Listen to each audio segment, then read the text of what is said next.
అందరికీ నమస్కారం. Super 6 super hit అంతే. ఈ రోజు రాష్ట్రంలో మహిళలందరూ కూడా చాలా సంతోషంగా ఉన్నారు. చూస్తుంటే చాలా చాలా ఆనందంగా ఉంది.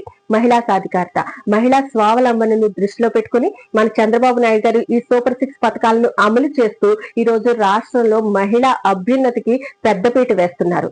నిన్న ప్రారంభమైనటువంటి స్త్రీ శక్తి మహిళలందరికీ కూడా రాష్ట్రంలో ఉచిత బస్సు ప్రయాణ పథకం నిన్న ప్రారంభించడం జరిగింది. ప్రతి మహిళను కూడా ఇందులో అర్హురాలుగా చేసినటువంటి మొట్టమొదటి పథకం ఇది. అందుకే ఇప్పటి వరకు ఏ పథకానికి రానంత గొప్ప రెస్పాన్స్ ఈ పథకానికి వచ్చింది.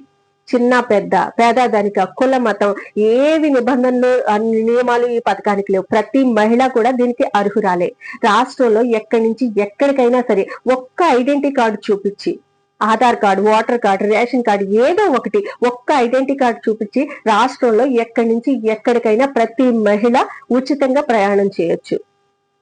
ఇంతకు ముందు సూపర్ 6 పథకాలని అనౌన్స్ చేసినప్పుడు ఎలక్షన్ ముందు దీనిని ఉచిత బస్సు ప్రయాణానికి దీని గురించి ఒక జిల్లాకు మాత్రమే ప్రయాణం, జిల్లా మాత్రమే దీని పరిధి ఉంటుందని చెప్పి అప్పుడు చెప్పడం జరిగింది. కానీ ఇప్పుడు ఈ రాష్ట్రంలో ఎక్కడి నుంచి ఎక్కడికైనా ఉచితంగా వెళ్లే విధంగా దీన్ని ప్రారంభించారు నిన్న చంద్రబాబు నాయుడు గారు. దట్ ఈస్ చంద్రబాబు నాయుడు గారు. గతంలో మనం జగన్మోహన్ రెడ్డి పాలన చూసాం. మాట తప్పి మడమ తిప్పే జగన్ రెడ్డి పాలన మనం చూసిన తర్వాత ఇప్పుడు ఇచ్చిన హామీ కంటే కూడా మించి చేసి చూపించే కూటమి ప్రభుత్వాన్ని మనం చూస్తున్నాం.